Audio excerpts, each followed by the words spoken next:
Hello सो नमस्कार, मेरा नाम है आलोक कुमार। आज हम बात करेंगे फिक्स डिपॉजिट लिमिट 2025 के बारे में, जिसको हम शॉर्ट फॉर्म में एफडी बोलते हैं।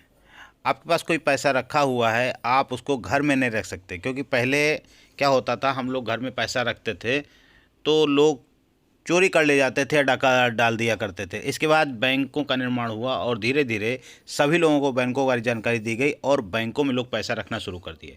अभी भी ऐसे ही होता है, घर में अगर पैसा रखा रहता है तो कहीं इधर उधर के खर्चे हो जाते हैं, तो इसलिए बैंक में लोग पैसे रख देते हैं। लेकिन पैसा रखना ही केवल नहीं होता है, उस पैसे का उपयोग कैसे हो, जिसको हम एफडी कहते हैं।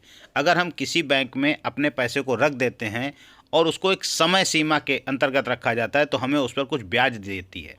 हर बैंक का अपना अपना इंटरेस्ट होता है, उस हिसाब से ब्याज दिया जाता है। अगर आप प्राइवेट बैंक की बात करें तो उसमें आप सबसे ज़्यादा इंटरेस्ट आपको प्राप्त होता है, जिसमें 8% से लेकर 9% तक का मिलता है। लेकिन जहाँ आपका सरकारी बैंक की बात करें तो वहाँ पर आपको 7.5%, 6.5% इस हिसाब से आपको ब्याज मिलता है। आज अब बात करेंगे एफडी की लिमिट क्या है 2025 में, कि आप कितने रुपए की एफडी करा सकते हैं और कितने की एफडी कराने पर आपको इनकम टैक्स का नोटिस भी आ सकता है। इसके बारे में बात करेंगे। और आज बात करेंगे, फ़ायदे तो बहुत सारे हैं एफडी के। अगर आप पैसा बैंक में रखते हैं उस पर आपको ब्याज मिलता है, आपका पैसा बढ़ता है, कुछ समय बाद वो पैसा डबल भी हो जाता है।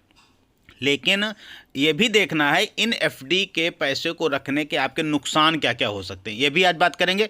तो शुरू करते हैं वीडियो में। अगर पहली बार चैनल पर आए तो चैनल को सब्सक्राइब करें, वीडियो को शेयर जरूर करिएगा, बहुत महत्वपूर्ण जानकारी है। क्योंकि लोग अपने पास पड़ा हुआ पैसा या रिटायरमेंट के बाद जो पैसा आता है उसका एफडी करा देते हैं। तो एफडी कब कराना चाहिए, क्यों कराना चाहिए और क्यों नहीं कराना चाहिए, सारी बातें आज हम क्लियर करेंगे। तो चलिए शुरू करते हैं। एफडी, जो पैसा आपके पास रखा हुआ है या आपको रिटायरमेंट के बाद मिला, या आपको आपने घर बेच के प्राप्त किया, या आपने ज़मीन बेच के प्राप्त किया, या कहीं से आपको गिफ्ट मिल गया, तो लोग कहते हैं इसको बैंक में डाल दीजिए, आपका ये डबल हो जाएगा। लेकिन आज का जो समय है वो कम से कम 10 साल लग जाता है उस पैसे को डबल होने के लिए। इसके लिए अब ये एक साधारण सा है, पैसा सुरक्षित रहे, हर व्यक्ति चाहता है। अगर आप ज़रा सा भी रिस्क लेना चाहते हैं तो इसको आप शेयर मार्केट में इन्वेस्ट कर सकते हैं। लेकिन रिस्क नहीं लेना चाहते तो आप इसको एफडी के रूप में ही बैंक में रख सकते हैं। अब एफडी में रख दिया और आपको फिक्स इनकम बता दी गई, आपको इतना इंटरेस्ट आपको मिलेगा।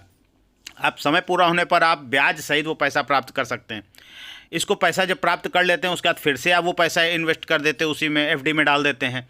ठीक है, अब फिर से डालने पर ये बार बार आप करते थे, लेकिन एक लिमिट होती है कि आप कितना लिमिट कर सकते हैं। आप एक साल में एफडी जो कराते हैं वो केवल 10 लाख रुपए की ही करा सकते हैं कैश में।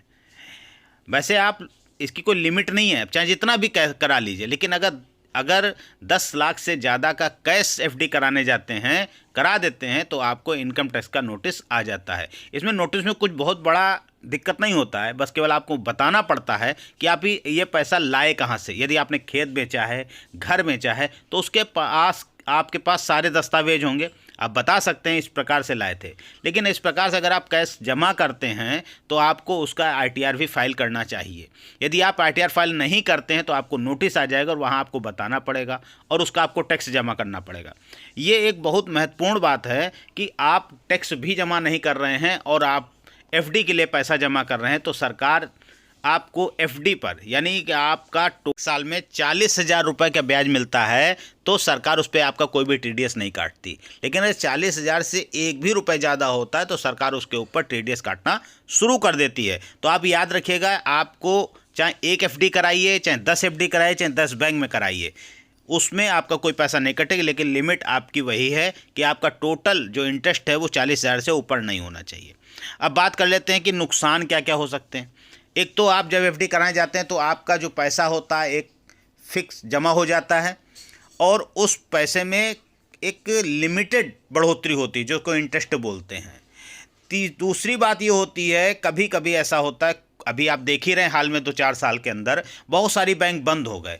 बंद कब होता है? जब किसी बैंक का एनपीए 25% से ऊपर चला जाता है। एनपीए के बारे में आप हमारा वीडियो देख सकते हैं, मेरे पीछे बनाया हुआ है कि एनपीए 25% ऊपर होता है तो उस बैंक को दिवालिया घोषित कर दिया जाता है और सरकार उसको बंद कर देती है। अब जब बैंक बंद हो जाता है तो आपको एफडी का जो ब्याज सहित पैसा नहीं मिलेगा। अब सपोज दैट आपने 5 लाख की एफडी कराई रखी है, 6 लाख की एफडी करा रखी है और अगर बैंक बंद हो गया तो आप सोच रहे होंगे ब्याज सहित आपको पैसा मिलेगा, तो ऐसा नहीं होता है।